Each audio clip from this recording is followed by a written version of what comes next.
Hi ducks, my room is a mess, but my hair is soft and that is how I like it. Welcome back to Eat and Read, where I eat stuff and talk about what I'm reading. Today I am munching on these ginger biscuits and some tea from the Taiwan Universal Yums box.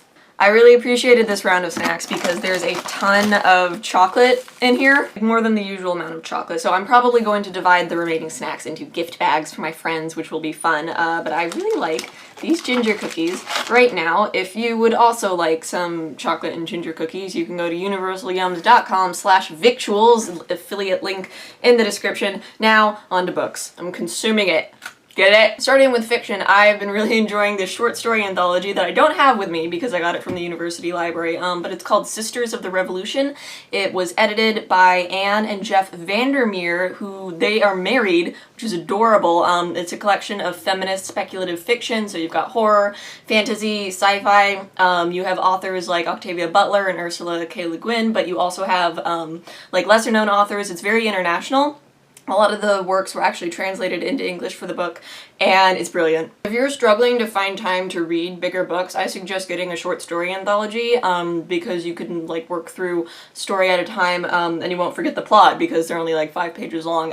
I always bring books to read in the dining hall and before bed, which is really nice, except watch out if you're reading this book before bed, because it goes from like adorable, uplifting fairy tale to horrifying dystopia very fast. I've been thinking about how fiction plays into politics the last month, and of course it can be a coping mechanism, an escape route, like all literature, but like fiction, in this case, you know, speculative fiction, it can also expand horizons and, you know, be educational and promote new ideas and illustrate facts in ways that maybe traditional nonfiction doesn't always have the ability to. And to have that effect, the writer has to be smart and engaged and know exactly what is at the other end of the fictional analogy that they've created. Anthologies are also such a good way to discover a new writer's work, because you might get the anthology because you already recognize some people on the list, but then you discover all of these new people as well. There's one about werewolves that I was literally shaking the entire time that I read it, and then there's another one where a girl turns into a plant. I think that's my favorite. It was so calming. Next up for nonfiction is Hope in the Dark by Rebecca Solnit. She is a kind genius. She made this book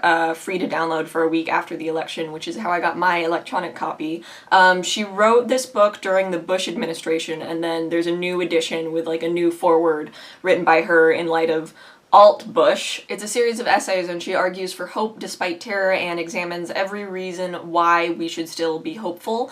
She looks at modern activist movements, history, literature, and it's so solid. I read a chapter whenever I'm not feeling great, and I don't want to read it all in one sitting, so that I can like save it, and also because I want to properly digest the information. And if you haven't been feeling very good, if you've been feeling sick, then I really suggest that you get this book. Finishing up with poetry, and I actually have a physical copy with me. This is the collected poems of Audre Lorde. She is wonderful.